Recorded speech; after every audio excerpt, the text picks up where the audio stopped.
কি রান্না করেছো আজকে লাঞ্চে? আজকে বাবার তো পেট খারাপ, বাবাকে পাতলা ঝোল ভাত করে দিয়েছি।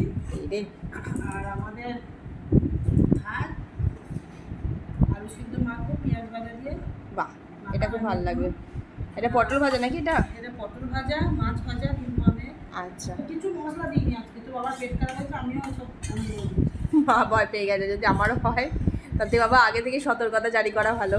আর পেঁয়াজ দিয়ে মুসুরির ডাল আর ওইদিকে মধ্যে টক আছে, আমরা চাটনি। আর চাটনি আছে।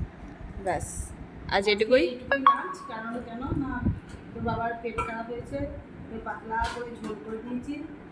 তো তুমি আরো ঝোল রাখতো তো নিজের জন্য। হ্যাঁ, রাখিনি, আমার ওই ঝোলটা যখন আমি খাবো না, তখন আস্তে আস্তে গন্ধ হয়ে যাবে। হ্যাঁ, মাছের ঝোলটা গরম গরম ওই সময় আবার গরম একবার গরম গরম টাটকাটা করে দিয়েছি তো। আর ডাল সিদ্ধ করে দিয়ে তুলে দিয়েছি, ডালটাকে পেঁয়াজ দেওয়ার আগে তুলে দিয়েছো। তুলে দিয়েছি।